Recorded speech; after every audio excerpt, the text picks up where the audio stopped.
Hi, it's Lauren. Welcome back to my craft room. It's the 25th of the month, so I have some Christmas inspiration today.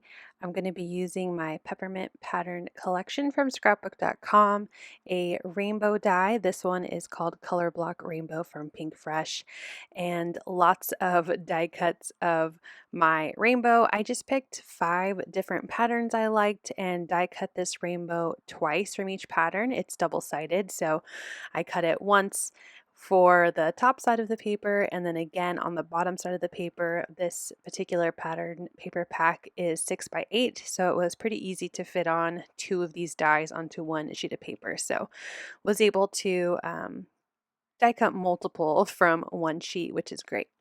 And I'm going to show you 2 different ways to make really simple Christmas cards using die cuts and then just a stamped sentiment. So for the first version of this card, I'm going to be using my scrapbook.com 1/8 of an inch foam strips to adhere each of these strips back into the rainbow formation of this die cut. Now I use my mint repositional tape to hold down my guide, which is the frame portion of this card. You can definitely glue that down or maybe die cut it out of some white or metallic paper just to add a little more shine to the card.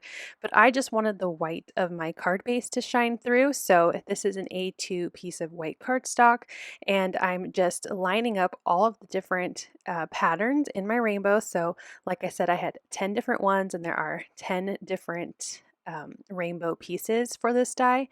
And so once I have all 10 of different colored pattern paper applied to my card using those foam strips, I just peeled off my little template there. That was my guide to help me adhere all of these different pieces in place. And now we have a colorful Christmas pattern paper rainbow on the corner of our card.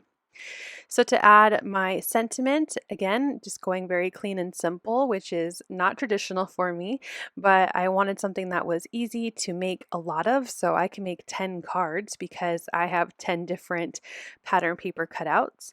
And so I wanted to just show an easy way to add a nice clean sentiment. So I'm going to be using my Merry Christmas sentiment from the Celebrate Expression stamp set from scrapbook.com. I'm using my MISTI and placing it into my corner, making sure to try to get my sentiment as straight as possible. And then I'm going to leave this sentiment inside my MISTI so I can go ahead and stamp 9 more sentiments to get all 10 of my cards. And that wonderful thing about the MISTI when you're bulk creating cards. So I use my anti-static powder, stamped it in VersaMark, and I'm going to grab a gold embossing powder. I thought for Christmas, having a nice gold color would just make these nice and festive, especially since I have very pretty Christmas colors on the left, and then that pop of gold off of the white cardstock would look really nice. So I melted that down with my heat gun, and that really finishes off my card. Again, I wanted just to show a nice, clean, and simple design you can do.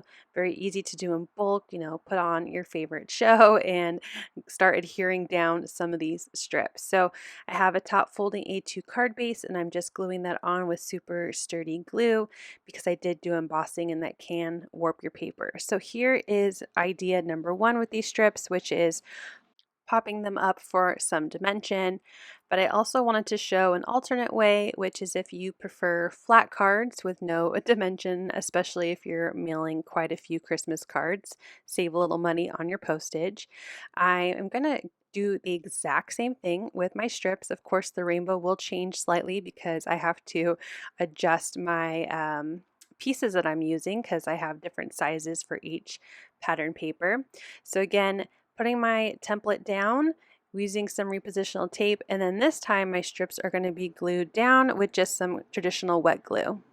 So very similar to my previous process, I'm just going to find what I want to be my largest strip, and then instead of applying my 1/8 inch foam strip, I'm just using my wet glue, using my guide to glue that down. I have a little bit of wiggle room since it is wet glue, just doing my best to make sure that my edges are lined up. And then I also lift my frame so I don't accidentally get glue on it.